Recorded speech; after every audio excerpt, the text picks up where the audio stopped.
We don't have any other branch, हमारी कोई अन्य शाखा नहीं है, नकालों से सावधान। हाय बच्चों। बच्चों आज हम आपके लिए यहाँ पे जो स्टार्ट कर रहे हैं मिडिवल इंडिया, मध्यकालीन भारत, हम यहाँ पे स्टार्ट कर रहे हैं आपके लिए। जो क्लासेस आपकी हुई है उसमें हमने कुछ बुकें स्टार्ट की थी, जिसे आपका मॉडर्न इंडिया वहाँ पे कवर किया गया, वर्ल्ड हिस्ट्री आपका कवर किया गया। अब यहाँ पे हम आपका मिडिवल इंडिया स्टार्ट कर रहे हैं। इसमें थोड़ा ध्यान देने वाली बात यह है कि जो जो चैप्टर्स आपके पास यहाँ पे आएंगे उनको ध्यान से तैयार करना है। सवाल एग्जाम में आने ही आने हैं आपको। आप सवाल का स्ट्रेंथ देखें, 4 सवाल 5 सवाल भी अगर आपके हर सेक्शन से आए तो मान के चलिए कम से कम 20 मार्क्स का आपको बेनिफिट मिलेगा। तो बहुत आसान कॉन्सेप्ट इनको आप इजीली तैयार कर सकते हैं। पहला टॉपिक जो मैं स्टार्ट कर रहा हूँ यहाँ पे, ट्रैवलर्स इन इंडिया। तो ट्रैवलर्स जो हमारे देश में आए, खासतौर से वो ट्रैवलर जो अलग अलग देशों से इंडिया में आए, अब वो किस मकसद से आए, यहाँ पे उनका मेन मोटिव क्या था, ट्रैवलिंग करना मोटिव था या इकोनॉमिक कोई पर्पस था उन लोगों का, या पॉलिटिकल को पर्पस था, इसके हिसाब से वो लोग आए। इनके बारे में हम इस टॉपिक में जानकारी लेने वाले हैं।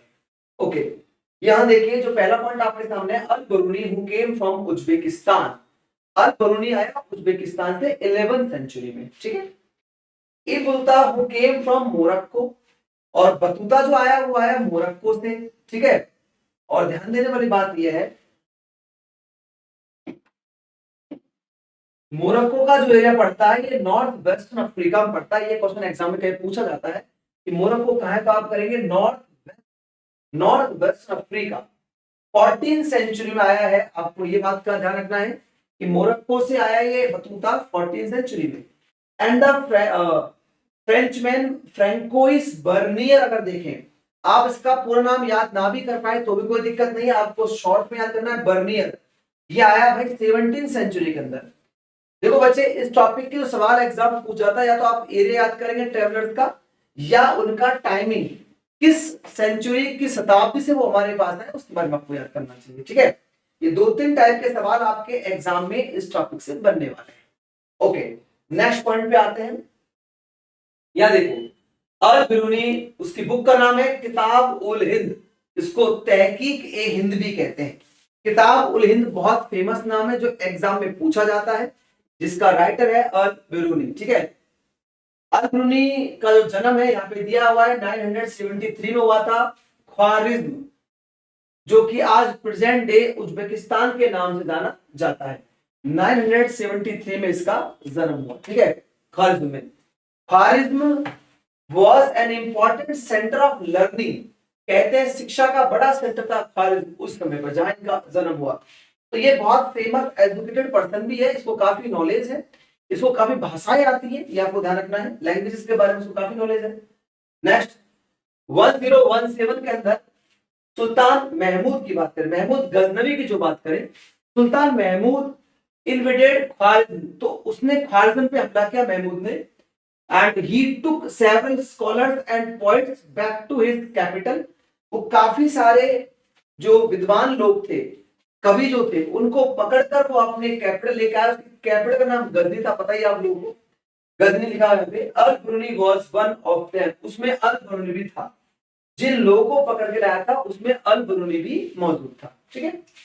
नेक्स्ट देखते हैं, He translated several Sanskrit work, इसने बहुत सारे संस्कृत वर्क को ट्रांसलेट किया है। मैंने कहा ना कि ये बहुत काफी अच्छा पढ़ा लिखा व्यक्ति है, इसको बहुत सारे लैंग्वेजेस अच्छे से आती हैं, तो इसने क्या किया, बहुत सारे लैंग्वेजेस में अपने उस बुक को ट्रांसलेट किया है, ठीक है, including Patanjali work on grammar. इसने संस्कृत की बुक थी पतंजलि की, ग्रामर के नाम से, उसको भी ट्रांसलेट किया है इनटू अरेबिक, अरबी में, ठीक है। अच्छा, जो इसकी बुक है तहकीक ए हिंद, ध्यान रखना उसकी लैंग्वेज कौन सी है, अरबी। अगर कभी क्वेश्चन आ जाए कि बताओ तहकीक ए हिंद की लैंग्वेज कौन सी है, तो आप अरेबिक वर्ड का इस्तेमाल करना आपको याद होना चाहिए। फॉर हिज ब्राह्मण friends he translated the work of, ये है यूक्लिड, अपने ब्राह्मण फ्रेंड्स के कहने पर उसने, यूक्लिड जो था वो एक ग्रीक मैथमेटिशियन था, उसकी बुक का ट्रांसलेट संस्कृत में किया। देखो, जो जिस लैंग्वेज को जानता है वो उसी लैंग्वेज को ट्रांसलेट करता है। अब ब्राह्मण मित्र है उसके, वो तो संस्कृत जानते हैं पढ़ना, तो इसने क्या किया, यूक्लिड की बुक जो थी वो ग्रीक में थी, ग्रीक लैंग्वेज में, यूनानी भाषा में लिखी हुई थी, उसका ट्रांसलेट उसने संस्कृत में किया, ताकि वो उसके जो मित्र है वो इस भाषा को समझ पाए। समझ में आ गया। ये सारे काम किए हैं अल बिरुनी ने। अगर कौन देखिए अल बिरुनी किताब उल हिंद, उसकी जो बुक है किताब उल हिंद, ये क्वेश्चन बहुत बार एग्जाम पूछा गया है बच्चे, ध्यान देना। इसकी भाषा है अरेबिक, इसमें फोकस करना है आपको। बहुत सिंपल सा क्वेश्चन जो एग्जाम में पूछा जाता है कि किताब उल हिंद की भाषा कौन सी है, अरबी भाषा है, ध्यान। Simple and lucid, it is voluminous text, कहते हैं कि ये बहुत ही बड़ा ग्रंथ है, डिवाइडेड इनटू 80 चैप्टर्स, को 80 चैप्टर में डिवाइड किया गया on subject such as religion and philosophy. उसका सब्जेक्ट आप देखें धार्मिक है, और ये फिलोसफी आपका दार्शनिक है, फेस्टिवल्स उसके अंदर है, एस्ट्रोनॉमी उसके अंदर है, ठीक है, alchemy, manners, custom, social life, weight और मेजर, आइकोनोग्राफी, लॉज, मेट्रोलॉजी। आपको इस बात का ध्यान देना कि इस जो बुक है उसका मेन सब्जेक्ट क्या है। कई बार क्वेश्चन एग्जाम में आता है, बहुत से बच्चे ये समझते हैं कि महमूद गजनवी के साथ आया था तो इसका मेन सब्जेक्ट पॉलिटिकल होना चाहिए, जबकि ऐसा नहीं है। इसका मेन जो इसकी बुक है उसका सब्जेक्ट सोशल है, भारत के समाज में क्या हो रहा है। देखो ये मेट्रोलॉजी है, मौसम विज्ञान की बात वो कर रहा है, ठीक है, वो कस्टम की बात कर रहा है, रीति रिवाजों की वो बात कर रहा है, वो सोशल लाइफ की बात कर रहा है, बात समझ रहे हैं। तो अल बरूनी जो उसकी बुक है किताब उल हिंद, उसका मेन सब्जेक्ट पॉलिटिकल नहीं है, उसका मेन सब्जेक्ट सोशल स्ट्रक्चर है, ये हमें आइडिया होना चाहिए। नेक्स्ट पे आइए बच्चे, अगला है आपका इब्न बतूता, उसकी बुक का नाम है रिहला। ध्यान रखना, इन लोगों ने जो भी ट्रैवलिंग जो आपने यहाँ पे लाइफ बिताई है उसके बारे में उन्होंने बुकें लिखी है। तो रिहला जो बुक है वो इब्न बतूता की है। ये बुक ऑफ ट्रैवलर से जानना, इसका नाम है रियला, जो अरेबिक भाषा में लिखी गई है, ये पता होना चाहिए आपको। दिस मोरक्को ट्रैवलर, ये मोरक्को का यात्री है, वाज बोर्न इन तंजियर, इसका जन्म तंजियर में हुआ है, okay, into one of the most respectable and educated family, ये बहुत अच्छी फैमिली से बिलोंग करता है, एक अच्छी खासी पढ़ी लिखी फैमिली का है ये इब्न बतूता, ठीक है। आगे देखिए बच्चे, नेक्स्ट पॉइंट पे चलते हैं। कहते हैं कि he set off for India in 1332 से लेकर 33, he had made pilgrimage trips to Makkah and he had already traveled extensively in Syria, Iraq, Persia, Yemen, Oman and a few trading ports on the coast of East Africa। बस समझने की कोशिश कीजिए, भारत आने से पहले, ये भारत आया 1332 से 33 के बीच में, आने से पहले बहुत सारे एरियाज की यात्रा कर चुका था, मतलब इसके पास लॉट ऑफ एक्सपीरियंस है बहुत सारे देशों का, तो वो काफी सारी यात्राएं पहले से ही करके आके इंडिया आ रहा है उन सब यात्राओं करने के बाद। ओके, इंडिया क्यों आया उसके बारे में देखेंगे पहले। यहाँ देखिए, travelling over land through central Asia, ये लैंड के थ्रू आया सेंट्रल एशिया से होते हुए, इब्न बतूता रीच सिंध, ये पहुंचा सिंध, आज पंजाब का पार्ट है, मतलब पाकिस्तान पंजाब, सिंध जो है पाकिस्तान में, उसका ये वहां पे पहुंचा इन 1333 के अंदर, ठीक है। इसने मोहम्मद बिन तुगलक के बारे में सुना हुआ है, heard about मोहम्मद बिन तुगलक, ये सुन चुका था मोहम्मद बिन तुगलक के बारे में जो उस समय दिल्ली का सुल्तान था। कहते हैं मोहम्मद बिन तुगलक के बारे में जानता था, सुना हुआ था कि मोहम्मद बिन तुगलक एजुकेटेड पर्संस का बड़ा सम्मान करता है, क्योंकि खुद एक अच्छी खासी एजुकेटेड फैमिली से बिलोंग करता था, तो इसने सुना था कि मोहम्मद बिन तुगलक उन लोगों का बड़ा सम्मान करता है जो कि हाईली स्कॉलर्स लोग होते हैं, ठीक है। एक और चीज जो हमें देखने वाली बात थी कि मोहम्मद बिन तुगलक, आपको याद होगा, दिल्ली सल्तनत के सभी सुल्तानों में सबसे ज्यादा एजुकेटेड था, सबसे ज्यादा पढ़ा लिखा था, बस किस्मत का धनी था वो, बाकी और सब काम में बहुत ही आगे था। तो ये बेनिफिट के लिए दिल्ली आ रहा है, कौन, बतूता। देखिए, सेट ऑफ फॉर दिल्ली, ये दिल्ली पहुंचा है पासिंग थ्रू मुल्तान एंड उच्च, मुल्तान और उच्च का रास्ता तय करते हुए दिल्ली आया। Sultan was impressed by his scholarship, बहुत प्रभावित हुआ इसकी विद्वानता सुल्तान, and appointed him the qazi और जज ऑफ दिल्ली, और इसे दिल्ली का काजी या जज बना दिया सुल्तान ने। क्वेश्चन भी है कि दिल्ली का जज किसे बनाया गया था, तब भी आप यूज करेंगे इब्न बतूता, ठीक है।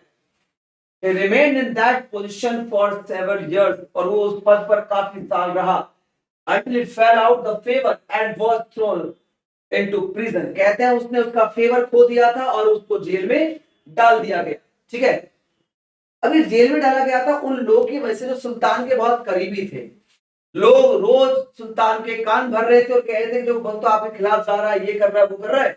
तो सुल्तान के दिमाग में चला गया, भाई हो सकता है कि बदौता बाहर से आया है, हो सकता है कि मेरे खिलाफ कॉन्स्पिरेसी कर रहा हो, तो डेफिनेट है कि उसने फंसा लिया सुल्तान को उन लोगों ने जो उसको रात दिन यही कर रहे थे कि भाई बदौता खराब है। सुल्तान को भी लगा कि शायद हो भी सकता है खराब हो।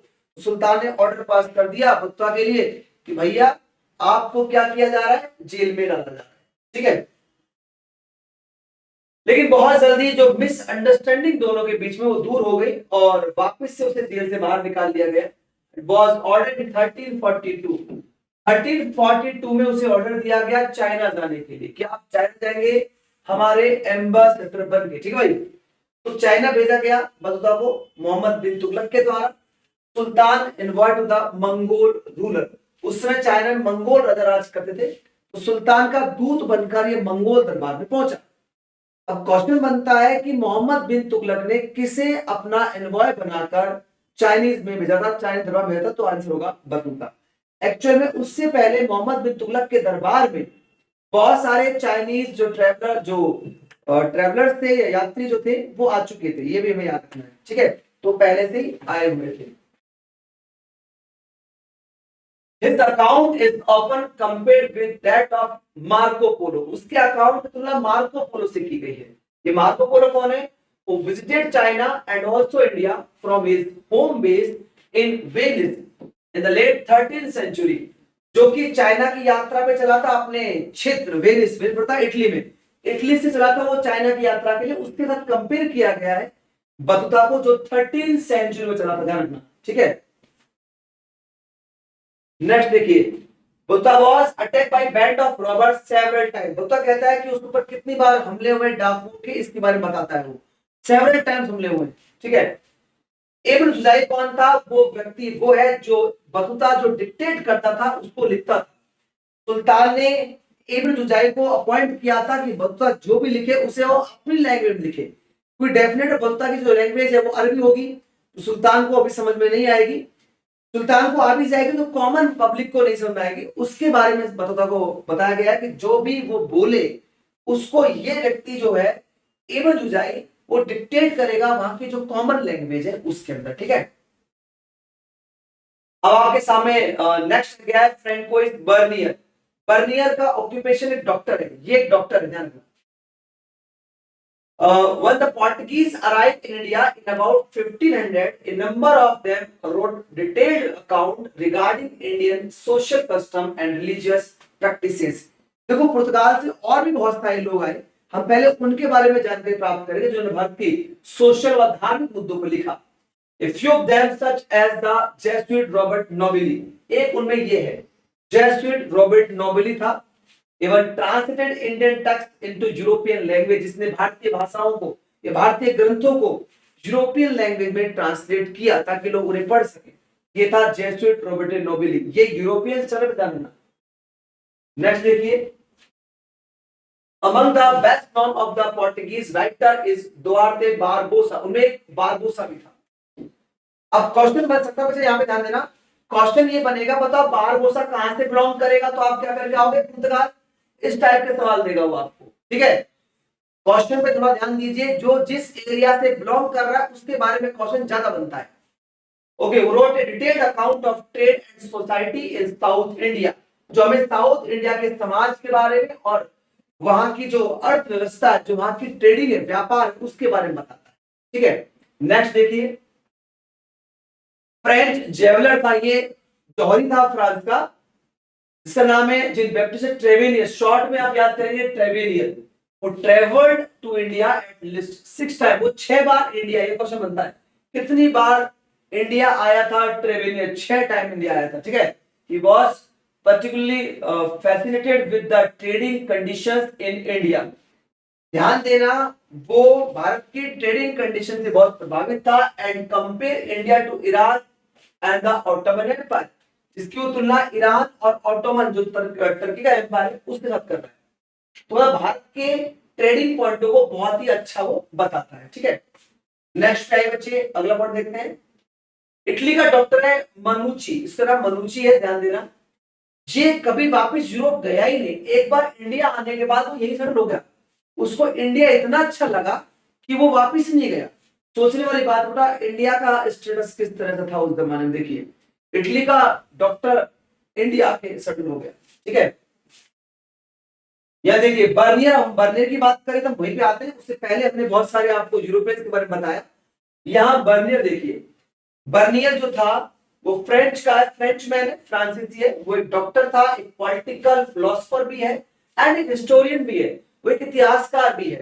Like many other he came to the Mughal Empire in search of opportunities.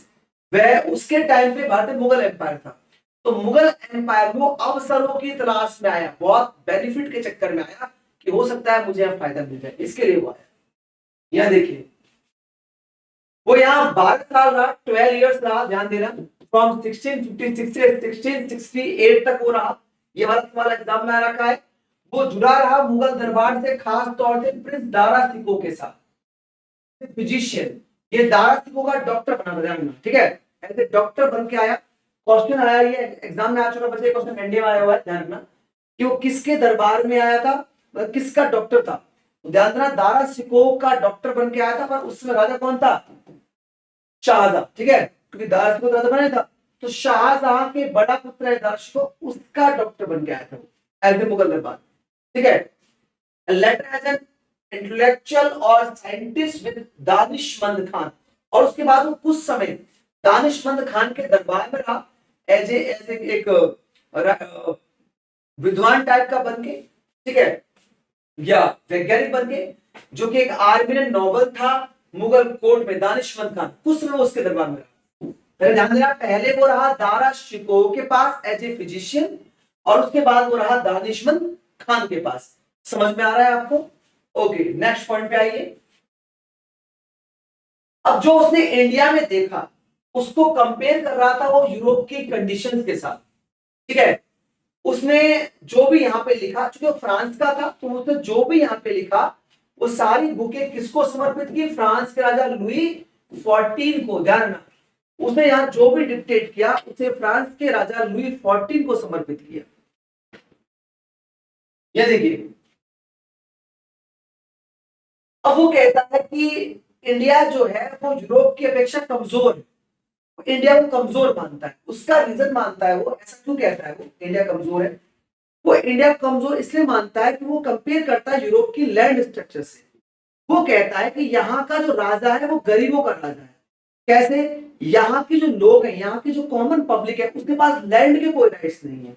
ये मानता था कि इनके पास कोई लैंड के अधिकार नहीं है, ठीक है। पर यूरोप में ऐसा नहीं, वहां का जो आम आदमी उसके पास लैंड के अधिकार है, लेकिन यहाँ के व्यक्ति के पास ऐसा नहीं है। इस बात को वो बताता है और इसीलिए वो भारत के लोगों को गरीब मानता है, ठीक है। इसकी बुक है बर्नियर की, travels in the Mughal Empire. इस बार इंडिया का है भाई, ध्यान रखना, एग्जाम में आ रखा है। Travels in the Mughal Empire book है जो आपको याद करनी है, किसकी है ये, बर्नियर की है, ठीक है। नेक्स्ट देखिए, इंपॉर्टेंट फैक्टों पे आ जाते हैं, क्लोजिंग पॉइंटों पे हम टॉपिक के। ये देखो, Al-Biruni described Sanskrit language is of an enormous range. Sanskrit एक ऐसी भाषा है जिसका इस्तेमाल बड़े विद्वान लोग करते हैं, बड़ी जातियां करती हैं, पढ़े लिखे लोग इसका इस्तेमाल करते हैं, बड़ी विस्तृत भाषा है संस्कृत। ये बोलता है बरूनी, ठीक है। Battuta describe Delhi as a vast city. Delhi को वो सबसे बड़ा शहर मानता है। वो कहता है विद ए ग्रेट पॉपुलेशन, जिसमें जनसंख्या बहुत ज्यादा है, द लार्जेस्ट इंडिया, जो इंडिया का सबसे बड़ा शहर है। दौलताबाद महाराष्ट्र में वाज नो लेस, ये भी कोई कम नहीं है, एंड इजीली रिवेड दिल्ली इनसाइड, जो दिल्ली को लगभग कंपेयर करता है। सेकंड नंबर दौलताबाद, पहला दिल्ली, सबसे बड़े शहरों में। यहाँ देखिए, वो दिल्ली के अंदर बोलता है कि 28 गेट से सबसे बड़ा गेट वो मानता है जिनको दरवाजा बोलता है। वो कहता है सबसे बड़ा जो है वो कौन सा है, बदायूं दरवाजा इज द ग्रेटेस्ट, सबसे बड़ा है। उसके अलावा वो मंडवी दरवाजे की बात भी करता है, मांड दरवाजा, जिसमें ग्रेन मार्केट है, अनाज का मार्केट है मांडवी दरवाजे में। तो 28 गेट्स मानता है दिल्ली के अंदर, ठीक है। नेक्स्ट पे आइए, बतूता हमारे यहाँ की पोस्टल सिस्टम की बात करता है। वो कहता है यहाँ की जो डाक व्यवस्था है उसके दो पार्ट है, एक घोड़ों पे होती है हॉर्स के द्वारा जिसका नाम है उलूप, ठीक है। वो कहता है कि is run by royal horses stations at a distance of every 4 mile. हर 4 मील पे घोड़े खड़े हैं जिसके द्वारा मैसेजिंग होता है, उसे उलूप कहता है, ठीक है। दूसरी बात करता है वो पैदल, द फुट पोस्ट, जो पैदल है उसका नाम देता है वो दावा, ठीक है। जो कहता है 1/3 ऑफ मील, 1 मील के 1/3 पर लोग खड़े हैं जो मैसेजिंग कर रहे हैं, पोस्ट सर्विस को मूव कर रहे हैं। आपको ध्यान देना फुट पोस्ट का नाम है दावा और हॉर्स वाले का नाम क्या है उलूप, ठीक है। नेक्स्ट, ये बात हमारी हो चुकी है कि वो किस तरह से कंपेयर करता है इंडिया को। वो कहता है यहाँ के जो लोग हैं उनके पास लैंड प्रॉपर्टी को अधिकार नहीं है, इसी वजह से भारत का किसान गरीब है। यही वो कंपेयर कर रहा था यूरोप के साथ, ये तो आपको बता ही दिया अभी, ठीक है। बर्नियर एकमात्र ऐसा राइटर है बच्चे, जो ध्यान देना, जो कि इंपीरियल कारखाना, जो वर्कशॉप से मुगल काल के जो कारखाना है उनका वर्णन करता है। एकमात्र ऐसा राइटर है उस टाइम का। Bernier chose the practice of sati for detailed description. Sati प्रथा का काफी बड़ा डिस्क्रिप्शन दिखाता है बर्नियर, ये भी पता होना चाहिए। बर्नियर सिस्टम का बड़ा विस्तृत एग्जाम्पल दे रहा है दुनिया के सामने, खासतौर से मुगल काल में जो सत्य सिस्टम प्रोसेस में था उसके बारे में बर्नियर बता रहा है, ठीक है। नेक्स्ट देखिए, अब आपके सामने है टाइम लैग। आपको याद क्या करना है इसके अंदर कि जो टाइम सीमा दी गई है आपको, उस टाइमिंग में आपको ध्यान रखना है कि कौन सा राइटर किस सेंचुरी में आया, बस इतना याद करना है। जैसे ये आपको शॉर्ट करना है, इसको बहुत बड़ा नाम दे दिया मैंने यहाँ पे अल बरूनी, इतना याद नहीं करना, आप शॉर्ट याद करें अल बरूनी, जिसका सब जो है उज्बेकिस्तान से, और टाइमिंग है 10th या 11th सेंचुरी। तो हमेशा इसमें आपको याद क्या करना है, लास्ट वाली याद करो। तो ये क्या हो गया 11th सेंचुरी में आपका हो गया, ठीक है, क्योंकि एंड ऑफ क्या होगा उस पर क्वेश्चन ज्यादा बनेगा। यहां देखिए 13th सेंचुरी में आया आपका मार्को पोलो, जो कि इटली से बिलोंग करता है। आपके सामने मैंने एरिया दे दिया है और टाइमिंग लिख दिया, आप टाइमिंग और एरिया दोनों याद कर चलेंगे। ट्रैवलर्स पे इस तरह के सवाल जरूर बनते हैं, चाहे सेंचुरी पूछेगा या वो एरिया पूछेगा। 14th सेंचुरी में आया बतूता, जो कि मोरक्को का था, ठीक है। या देखिए 15th सेंचुरी में आया निकितिन, जो कि रशिया से बिलोंग करता है, निकितिन। 16th सेंचुरी में आया आपका दुआर्ते बारबोसा, जो कि पुर्तगाल का है। सैयद अली रईस, जो कि टर्की का है, और एंटोनियो मोंसेरात, जो कि स्पेन का है। 17th सेंचुरी में आपका आया मोहम्मद वली बल्खी, जो कि बल्ख का है। पीटर मुंडी, जो इंग्लैंड का है, जानना। जीन बैप्टिस्टे ट्रेवेनियर, जो फ्रांस का है, ट्रेवेनियर। और फ्रैंकोइस बर्नियर, जो कि फ्रांस से बिलोंग करता है, ठीक है। ये बुक है ट्रेवेनियर की, बहुत फेमस, ट्रेवल इन इंडिया। बुकों पे थोड़ा ध्यान देना, ये क्वेश्चन बहुत ही मोस्ट है, एग्जाम में आ सकता है बच्चे। ट्रेवल इंडिया किसकी बुक है, अल्द्रुगा ट्रेवेनियर, कर लोगे आराम से। और टॉपिक का समापन हुआ, ठीक है बच्चों। तो पहला टॉपिक आपका कंप्लीट कर दिया गया, आपको मुझे उम्मीद है आपको समझ में आ गया होगा, और आई होप आप इसे अच्छे से तैयार कीजिए, इससे क्वेश्चन एग्जाम में 100% एग्जाम में आएंगे, आप प्रिपेयर करिए। ओके, गुड लक बच्चों। Kindly subscribe D-Day YouTube channel and don't forget to press bell icon.